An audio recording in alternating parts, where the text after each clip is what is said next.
안녕하세요. 원장 정기준입니다. 주중 시장은 부진했습니다. 그동안 우리가 계속해서 5월은 좀 저가 매수를 할 수 있는 시기다, 이런 식의 접근이 이루어졌었는데, 아쉽게도 아직까지는 이렇다 할 시장에 좋은 반등은 나오고 있지는 않습니다. 지난 시간에 비트코인과 관련돼서 방송을 했습니다. 유튜브 영상을 올려드렸는데, 비트코인 끝물이라는 내용이었죠. 자, 지난 시간에 비트코인 방송했던 내용 먼저 잠깐 보시고 가시겠습니다. 자, 어쨌든 그런 상황에서 또 일론 머스크의 한마디로 시세가 내려온 건데, 어떻게 보면은 좀 찔려서, 검은 돈 찔려서 움츠리고 있던 자금들이 눈치를 보다가 심리적인 선이 무너지게 된다면은 상당히 가파르게 팔아질 수 있거든요. 그러면 금세 또 시세는 5천만원, 4천만원, 코인의 특성상 그렇게 될 수 있다는 거예요. 조심. 자, 지난 시간에 말씀드렸던 코인과 관련된 단기적인 전망이었고, 얘기한 것처럼 비트코인이 4천만원 중반까지 떨어졌다가 좀 올라왔었죠. 약간 패닉 매도까지 나오면서 시세가 상당히 좋지 않았었는데, 지금도 이제 5천만원 선에서 왔다 갔다 합니다. 답답한 건 그거예요. 일단 증권에 대해서 분석을 하는 사람으로서 국내 주식시장이 좀 미운 거는 있었어요. 이번에는요. 이번 분기, 올해 지난달부터 해서 어떤 점이 미운가 하면은, 사실 국내 주식시장이 계속 수익을 잘 내주었다면, 좋은 성과를, 좋은 수익을 내주었다면, 많은 투자자들이 코인 시장으로 옮겨가진 않았을 겁니다. 그런데 시장에서 사실 막 안정적으로 수익을 잘 가져다 준 게 몇 개 없었거든요, 섹터가. 그리고 문제는 계속 개인 투자자들이 전망하는 부분하고 다른 쪽에서의 종목들이 올랐어요. 개인 투자자들이 계속해서 좀 좋은 전망을 하는 부분에 있어서 그런 류의 종목들이 올랐다면, 이번에도 삼성전자를 개인 투자자들이 많이 샀었는데 삼성전자는 한 번은 오르지 못하고 있는 상황이고요. 그렇다 보니까는 이런 지루함 때문에 오히려 비트코인이 1억 원 간다더라, 이런 얘기들, 코인 시장으로 많이 개인 투자자들이 빠졌죠. 그런 상태에서 대부분 보게 되면은 7천만원, 비트코인 기준으로 워낙 7천만원 정도 선에서 주식하던 사람들이 질려서 많이 이동을 했단 말이에요. 근데 순식간에, 몇 주 만에, 1, 2주 만에 5천만원이 돼버립니다. 이거는 이미 주식시장에서 실망을 했는데, 우리 한국의 투자자들 맥을 확 놓쳐버리게 하는, 맥을 확 빼놓는 그런 흐름이죠. 안타까워요. 자, 시장 원달러 환율 먼저 체크를 할 텐데, 자금 흐름에 대해서 우리가 단순하게 생각하지 말고 자금 흐름에 대해서 좀 잘 영리하게 생각하면서 투자를 할 필요가 있어요. 분석을 할 필요가 있습니다. 지금 원달러 환율을 먼저 꺼내 든 거는 왜 국내 주식시장이 이런 상태가 되었나에 대해서 얘기를 하려는 거예요. 국내 주식시장이 어쩔 때는 다른 나라보다 월등하게 좋은 그림을 그리면서 흐름을 만들어줘요. 4분기가 그랬었죠?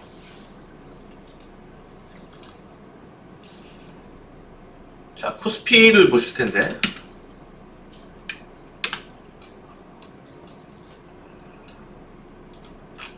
코스피가 랠리를 펼칠 때를 보시면 작년에 4분기 이렇게 폭발적으로 올라갈 때는 또 글로벌 주식 시장에서 가장 탄력적인 상승을 보이기도 합니다. 코스닥과 코스피가요. 작년 4분기. 그런데 지금처럼 부진할 때는 상대적으로 너무 좀 지루해요. 지지부진해요. 그런 부분들을 설명하는 건데, 결국에 지금 위치가 언제랑 똑같느냐 이 부분인데, 작년 4분기 초 3분기 말 이때랑 똑같아요. 상황들이요. 글로벌 주식시장과. 그러니까 뭐 결론부터 말씀드리면은 지금 시장이 크게 가기 위한 지금 전야 임박해 오고 있다고 보입니다. 국내 주식시장이 또 시세를 줄 때는 폭발적으로 올라갈 수밖에 없는 이유들이 몇 가지 있습니다. 수급 영향 때문인데, 이게 뭐 시장이 이렇게 되는 게 공매도 때문인 것도 아니고, 국내 경제 펀더멘털이 특히 나빠서 그런 것도 아니고, 이건 단기적인 글로벌 수급 문제 때문에 그런 거예요. 자, 그렇다면 환율이 왜 이런 흐름을 보였었는지. 환율이 약세다. 달러화 대비해서 원화가 쌌다. 약세다. 저렴했다. 왜 그랬나? 미국의 금리 인상 관련 모멘텀이 좀 더 강했습니다. 그러니까는 일부 미국에서는 경기 호전에 대한 기대감이 커졌고, 경기 호전이 된다면은 금리 인상을 할 수 있겠죠. 그런 생각을 갖고 있는데 정책자들한테서도 그런 뉘앙스들이 풍겼고, 금리를 올린다는 건, 정책 금리를 올린다는 거는 화폐 시장에서는 화폐 가치 상승으로 반영을 하겠죠. 그렇지만 한국 상황은 다르죠. 한국 상황 같은 경우에는 아직 그 길과는 멀리 떨어져 있는 거고, 그러면은 한국 상황에 대한 기준과 인상이 강할까요? 미국의 기준과 인상이 강할까요? 당연히 미국의 기준과 인상이 강하죠. 그렇다 보니까는 달러와 강세 모멘텀이 발생을 한 겁니다. 달러와 강세 모멘텀이 발생을 하게 되면은 화폐 가치에 있어서 달러가 더 비쌀 것 같으면 달러 표시 자산으로 수요가 가는 게 맞죠. 한국 똑같은 조건이라면 환율이 오를 가능성이 높은 곳으로 이동을 하는 게 단기적인 거래에 있어서는 더 맞습니다. 그러니까 국내 주식시장에 들어와 있는 핫머니들은 이런 상황에서 좀 더 유리한 조건으로 빠졌을 거라는 겁니다. 환율이 말을 해주고 있고, 최근 들어서 외국인 순매도가 나타났던 것들이 그대로 말을 해주고 있는 거죠. 그런데 과연 그러면 이게 주식시장 펀더멘털과 직접적인 관련이 있느냐? 그렇진 않다는 겁니다. 이게 기업 가치하고 뭐 그렇게 상관이 있어? 그렇지 않아요. 이거는 단순히 그냥 수급 때문에 생기는, 일시적으로 발생하는 부분이고요. 지속되기는 어려울 거고, 그렇다면 화폐에 있어서 결과적으로 균형이 말뿐인 그런 어떤 테크니컬한 금리 인상할 수 있다, 이런 것들이 전부는 아니거든요. 실질적인 펀더멘털에 대해서 생각을 하지 않을 수는 없죠. 결국에 실질적인 펀더멘털을 따진다면 원화 강세 기조가 더 맞습니다.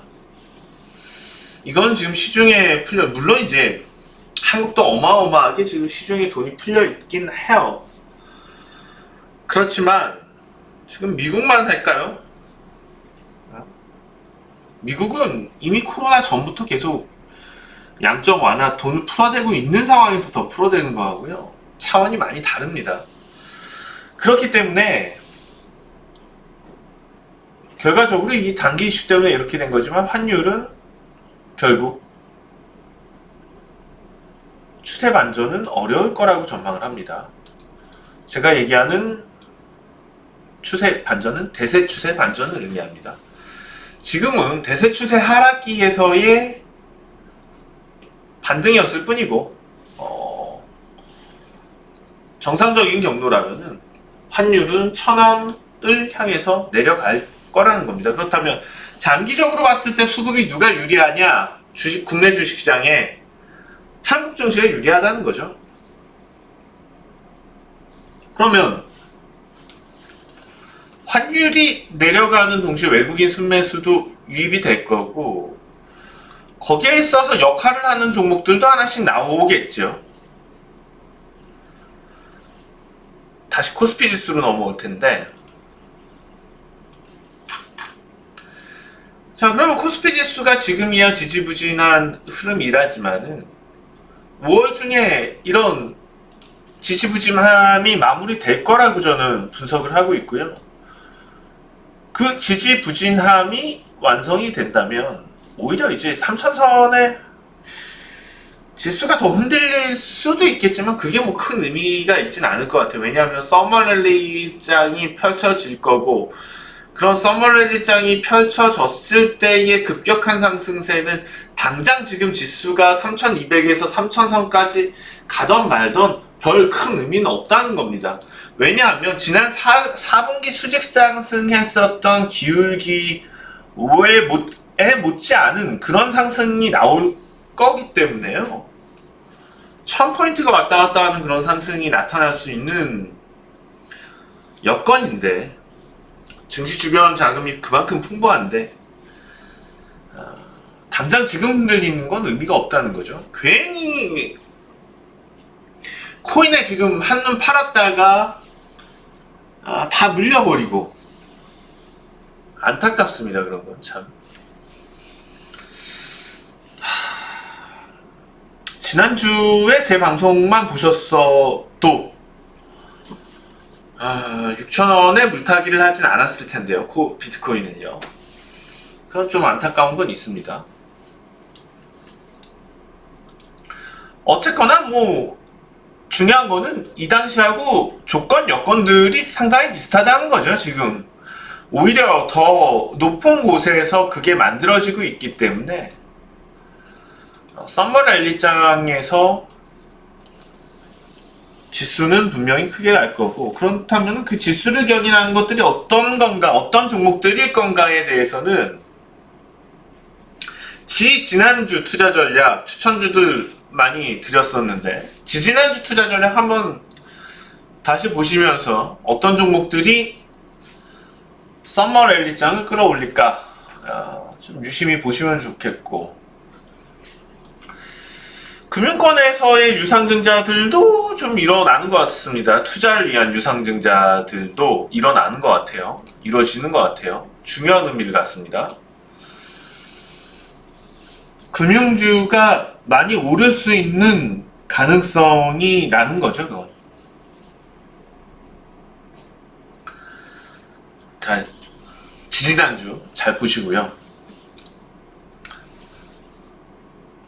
제 투자 전략을 안 놓치고 보시는 분들은 하나도 빠짐없이 보시는 것 같아요. 피드백을 보면은. 그분들이 느끼시는 거는 좀 다른 것보다 안정감과 신뢰감일 겁니다. 어떤 방향성을 물론 짧은 관점에서도 많이 말씀을 드리지만 긴 방향성을 제시를 하면서 거기에 맞춰서 조금씩 움직이고